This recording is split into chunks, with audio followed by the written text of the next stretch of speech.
Comic Book Savant, episode 369.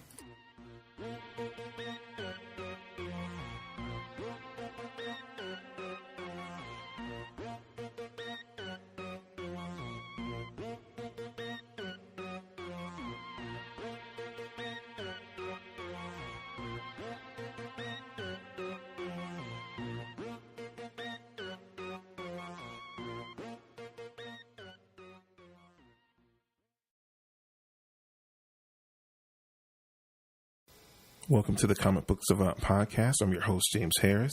This week, we're going to be doing an episode type or series that I haven't visited in a while, which is called Creator Spotlight, where I will go in and spotlight someone that I'm a huge fan of or someone's work that I've been noticing in the industry, be it a writer, an artist, inker, whatever it may be, just a creative in the world of comic books that have caught my attention, that I want to bring spotlight to and give you some background on their work, a little bit of their history, and make some suggestions that I've of some of my favorite works of theirs that I have read over the years.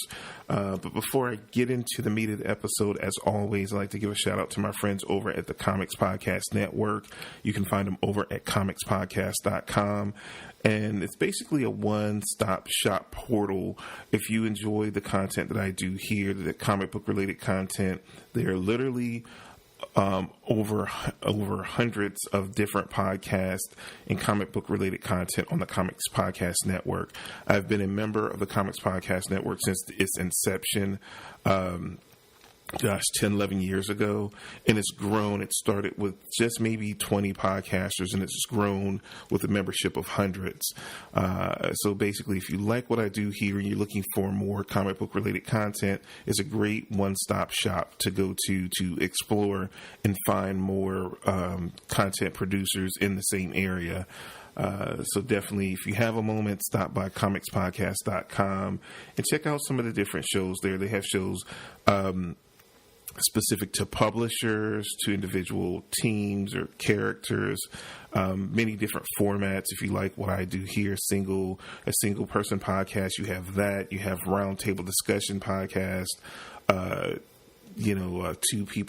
person podcast. There's a lot of different variety from you to choose from. So if you have a moment, stop by and see what content you can find over there. Again, it's a great one-stop shop if you're looking to expand on expanding the content that you're listening to, or you're looking for more content to consume. It's a great place to go.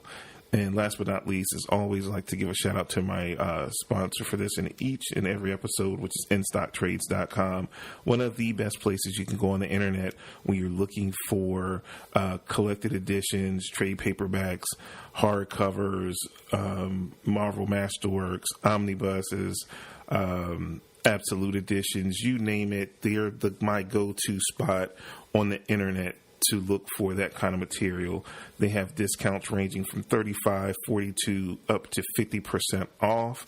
If you go to InStockTrades.com on their homepage each week, they update their deals of the week, which will have trades discounted for 50% off. If you're a customer in the U.S., and you place an order $50 or more, you get free shipping within the U.S. That's only for U.S.-based customers. But if you happen to listen to the show, and I know just from Facebook and things like that, where the Comic Book Savant page gets lots of likes, I know it's a lot of you guys that are all over the world outside of the U.S. that listen to the podcast. Don't fret. You still get some of the best deals around on the internet as far as what you're saving on the books.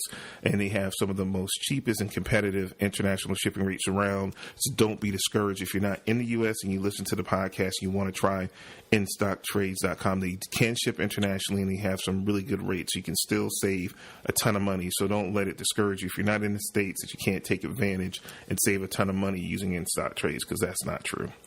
With all that being said, let's jump into the creator that I'm spotlighting this episode, which is going to be Kurt Busiek.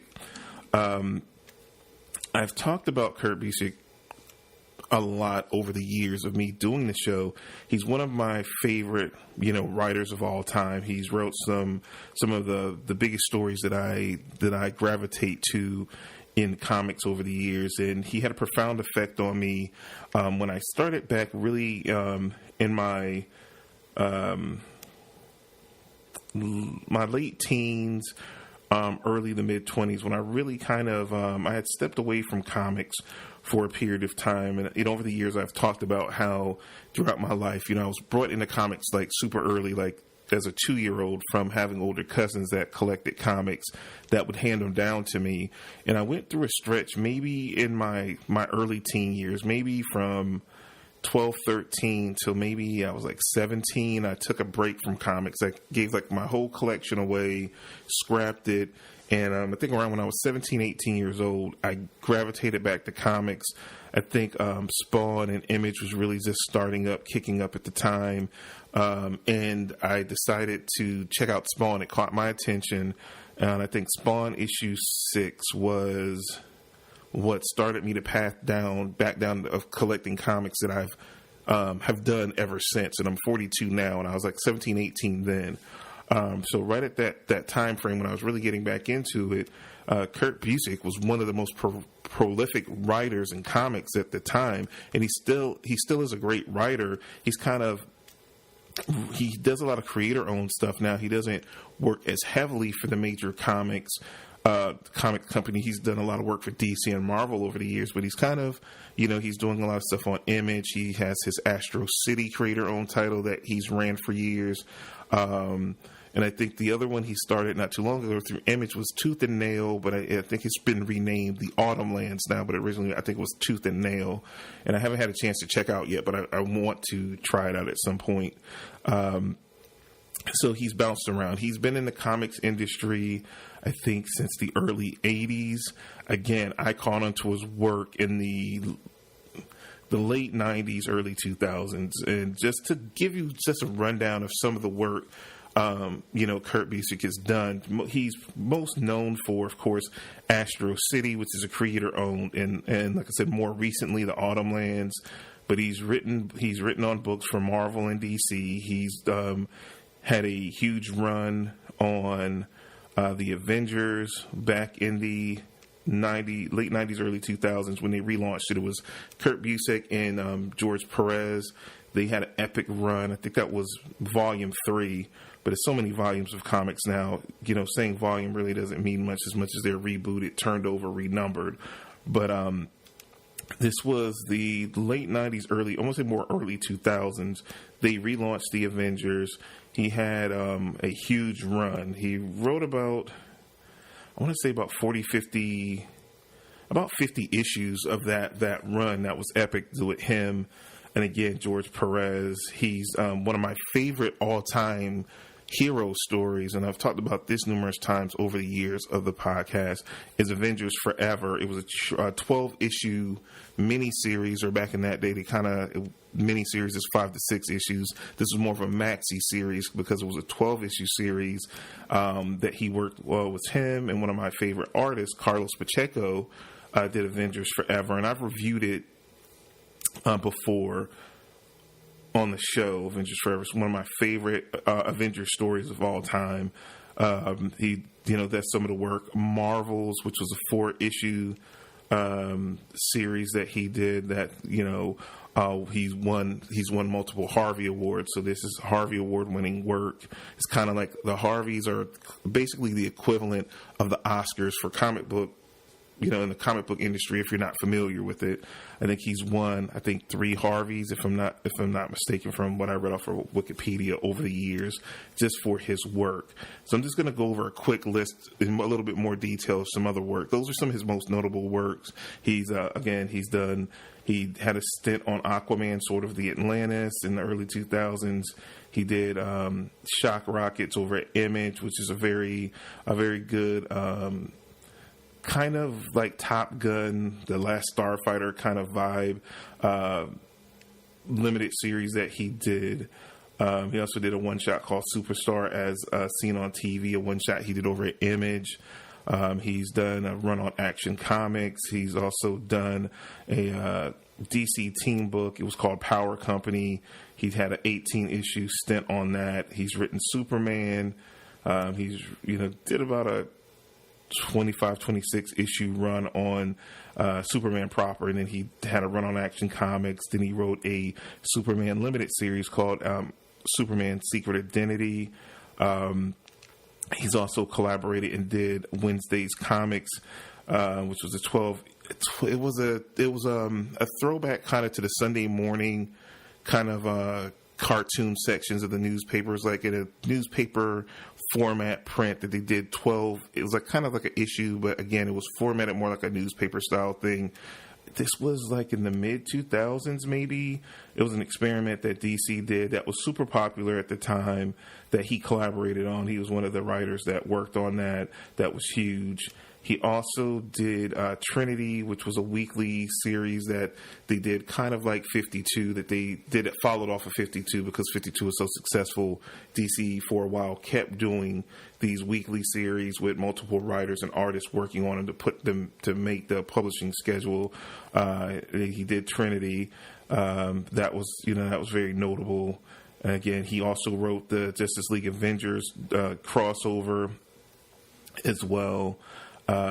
He, outside of doing Marvels, like I said, was he did Marvel's Eye of the Camera, which was a follow-up series to Marvel, and then also he did Thunderbolts. He was actually the creator of the Thunderbolts in the Marvel Universe, and he wrote the first 34 issues, and I loved that series. I loved his run on that series.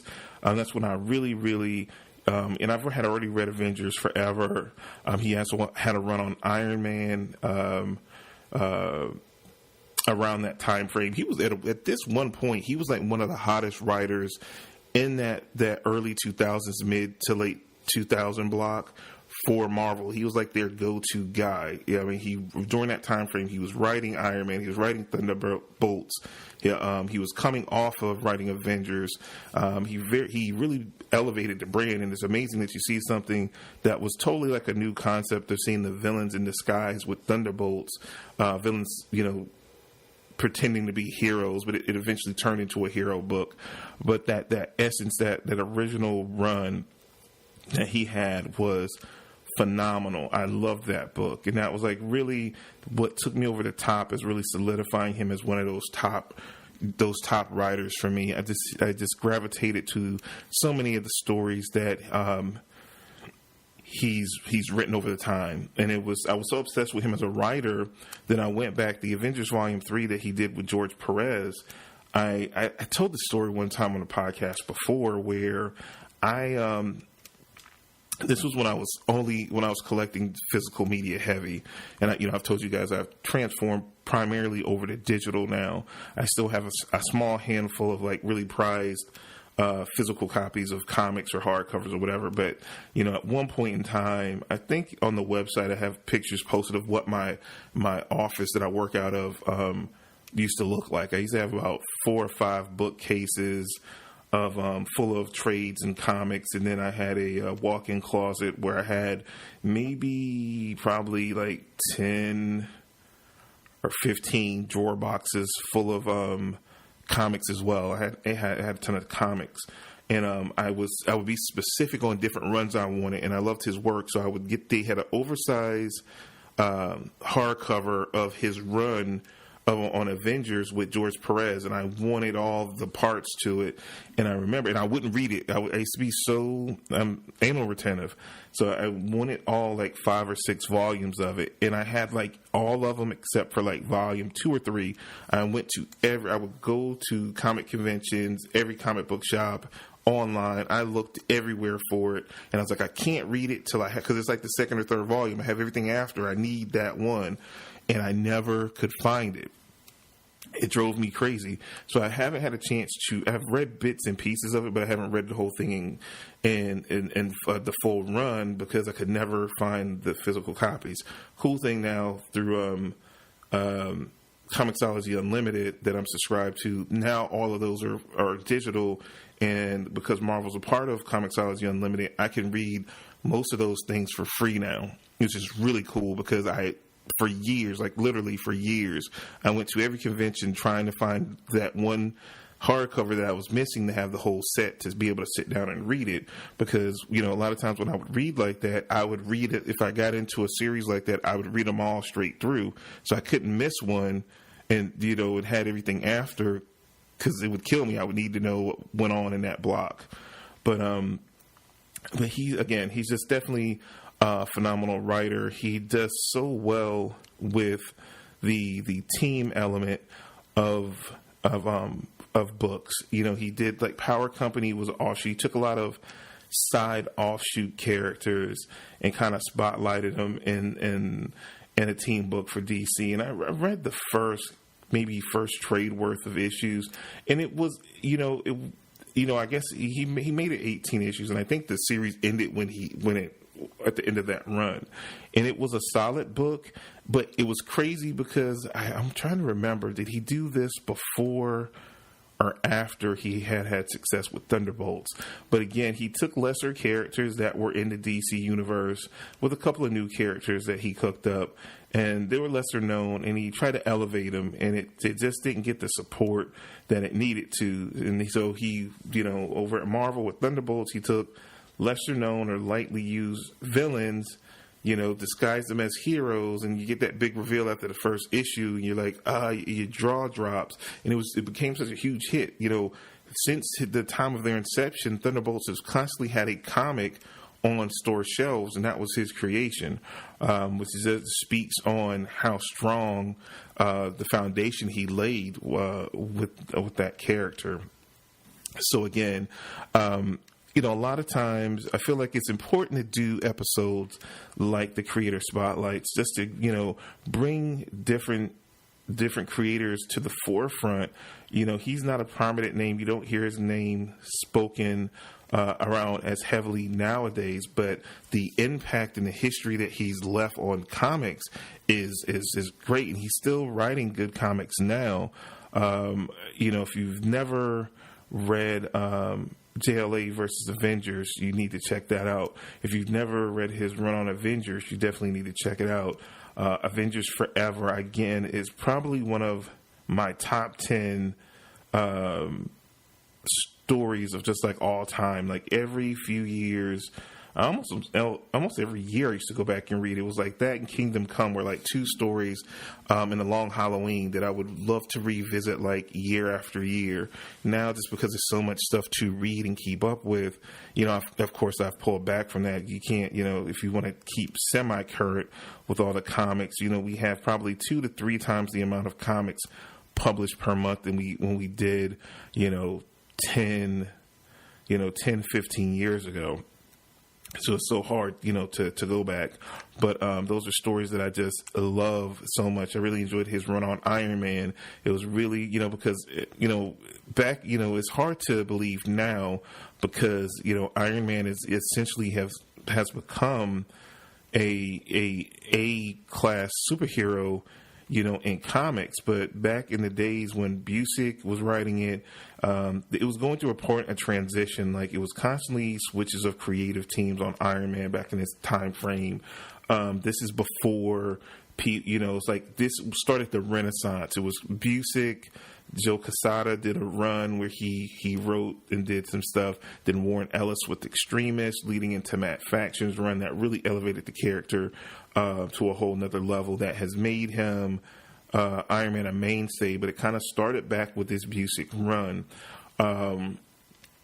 as well. So again, a lot of his contributions to Marvel and DC were quite substantial. And again, it's a shame you don't hear his name as much, just in the talk. But things shift. But it's important to look back at the previous generations and to spotlight their work. And I want to do more creator spotlights for different artists and just different comic book professionals just across the board that help their work stand out. Hopefully, some of these books that I'm spotlighting and I'm suggesting, and it's not his whole work history. Busiek had been doing comics since like the early mid 80s till now. So he has a huge body of work. This is just some of the spotlights, and I spotlighted some of the stuff that I read or that I came across or I was aware when it came out, even if I didn't read it, on some of his more notariable projects that were out there.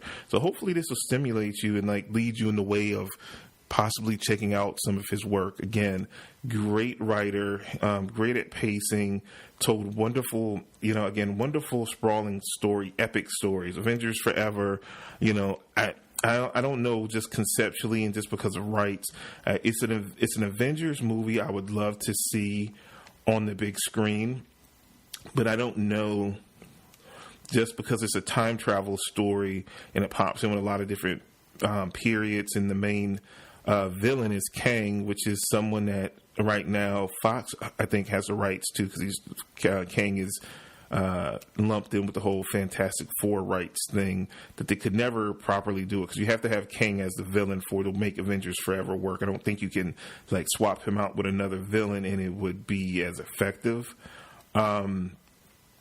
But I would love to see that as a movie on the big screen, or even done as a really good animated film if Marvel ever gets back doing home animation releases. I think that story is definitely primed to just be an awesome story. And hopefully one day we might get the Thunderbolts worked into the Marvel Universe as well. Marvel, the MCU. Time will tell, but I would definitely like to see their inclusion at some point. It seems like from the latest episodes of Agents of S.H.I.E.L.D. that it seems like they're playing around with a concept of what might be a Thunderbolts team that's being put together on the Agents of S.H.I.E.L.D. show. From what the feel I got of how they kind of approached it at the end of the latest episode makes me seem like they're kind of playing around with that concept. But I would like to see it introduced, maybe, I don't know how much longer Agents of S.H.I.E.L.D. has. I love the show, but it's really struggling on ABC. I'm hoping, if all things willing, that they probably will move it when the streaming service launch, and maybe they can it can gain some more ground, some more traction than what it's getting on ABC, because ABC doesn't really seem to want to support the show. But time will tell. But that's definitely one concept that he created that I would definitely like to see on the bigger screen as well, big or small screen, just introduced. But that's all I really have to say about Kurt Busiek. Just want to say, one of the greatest writers of all times, and has penned some of the most amazing stories that you ever could come across in comics, for sure. As always, I'm just going to take out time to plug the website and the Patreon. If you're not familiar, you can follow all the information related to Comic Book Savant. You can find it at comicbooksavant.com. If you haven't ever checked out the site, do that. I have pictures listed there from my travels over the years, just going to conventions and different things like that. All the postings from not just the audio podcast, but I also post links, or you can play them directly. You can play the audio episodes of the podcast right off the site. You can play the YouTube videos from the YouTube channel right off the page as well. But I implore you also to stop by youtube.com/Comic Book Savant and subscribe to the YouTube channel. Please, please, please. If you don't do anything else, take a moment. If you do use YouTube, check out the YouTube channel. The content, I don't duplicate content. It's totally different content there. I do more so the TV reviews, the one-off trade reviews, things of that nature, television reviews. I kind of focus and I push over there and doing those over there. I'm starting a new series that's coming up soon. The first episode probably will be dropping next week, which is I'm doing a comic book collector's guide series where they're going to speak about, even though I don't really collect physical media now, I have for over 30 plus years of my life, so I know what I'm speaking of when it comes to how it's a how-to guide covering everything you need to know, and when it comes to collecting comics. So I'm very proud of where that is going with that series. I'm trying to do something different, offer you different varied content between the two platforms of doing the audio podcast and doing the YouTube video channel as well. So definitely, if you have a moment. Also, if you're unfamiliar with Patreon, it's a crowd-supported platform. If you like the content that I create on a weekly basis and put out each month, and you want to help support the show, you can go over to www.patreon.com/Comic Book Savant. It's different tiers there. I'm still working on all the details of the different levels, but even if you just contribute at the minimum level of $1.99 a month, that'll help stabilize everything for me to maintain, like I talked at the beginning of the year, just with the cost of all the different things. I need updated equipment in the office and things like that, I might, just financially, I might have to move off of doing the podcast and push more towards, YouTube within the next year or so. I'm trying to prevent that, or trying, as in doing that, to expand the show, still keep the audio feed alive and doing the podcast. It's one way at that starter level of $1.99 a month that you help me stabilize that so it supports itself. And I can focus on, some of the other things that go on with producing the podcast as well as the YouTube video. Again, this year my mission is to get as much support from you guys as a community to help me keep growing this thing. I still have a ton of big ideas. Like I said, I got the YouTube channel launched, which I struggled with for the longest time. That's been going well. You guys have been helping support that. I just need more of you guys to keep going there that haven't been there yet to subscribe to the YouTube channel. But it's been going well. Like I said, I think I didn't know how it was going to go in launching something like a YouTube channel. I didn't even know how comfortable. And I think the biggest thing for me was the fear of being in front of the camera for you guys.